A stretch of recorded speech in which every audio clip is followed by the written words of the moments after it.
మంత్రి నారాయణ శాఖల వారీ సమీక్షలు కొనసాగిస్తూ ఉన్నారు. తాజాగా టోటల్గా రాష్ట్ర వ్యాప్తంగా ఉన్నటువంటి 106 మున్సిపాలిటీలు, 17 మున్సిపల్ కార్పొరేషన్ల కమిషనర్లతో వీడియో కాన్ఫరెన్స్ నిర్వహించారు. ఆయన ఈ దఫా చాలా సిన్సియర్గా పనిచేస్తున్నాను, ఇంతకుముందే చెప్పుకున్నాం. ఈ మధ్యకాలంలో పిడుగురాళ్ల మున్సిపాలిటీలో లెనిన్ నగర్, మారుతి నగర్లో డయేరియా కేసులు ఎక్కువగా నమోదైన విషయాన్ని గుర్తు చేస్తూ అన్ని ప్రాంతాల్లో కూడా ప్రజలు ఎక్కువగా ఆర్ఓ ప్లాంట్లు, బోరుబావుల్లో కలుషితమైన నీరు తాగడం కారణంగానే ఇబ్బంది ఎదురవుతుంది. కాబట్టి డయేరియా లాంటి వాటిలో అలర్ట్గా ఉండమని చెప్పి ఆదేశించారు. డ్రైన్లలో పూడిక తొలగింపు పనులని యుద్ధ ప్రాతిపదికన నిర్వహించమని చెప్పారు.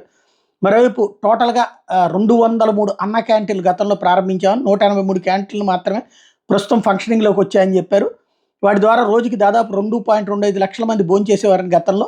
మిగిలిన 20 క్యాంటీన్లో 18 క్యాంటీన్ల భవనాలు పూర్తయినాయి, 2 క్యాంటీన్ల భవనాలు ప్రాథమిక దశలో నిలిచిపోయినాయని.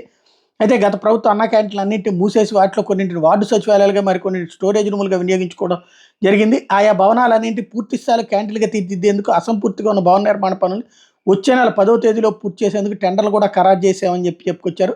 అక్షయ పాత్ర వాళ్ళ ద్వారా ఈ భోజనాలు ఏర్పాటు అదంతా కూడా చక్కగా నాణ్యమైన ఆహారం సరఫరా చేస్తామని చెప్పి ప్రకటించారు. అదే తరహాలో అదే రేట్లకి ఈసారి కూడా ఆహారాన్ని సరఫరా చేసేందుకు టెండర్లను కూడా స్వీకరించామన్నారు.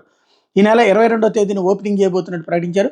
మరోవైపున Asian Infrastructure Investment Bank project గడువు జూన్ నెలాఖరికి ముగిసిందని, అదే సందర్భంలో చంద్రబాబు ప్రభుత్వం కోరడంతో ఆ ప్రాజెక్టు గడువుని బ్యాంకు పొడిగించిందని ప్రకటించారు. ఈ గడువు మరో 2 ఏళ్ల పాటు పొడిగించాలని కోరితే పొడిగించిందని.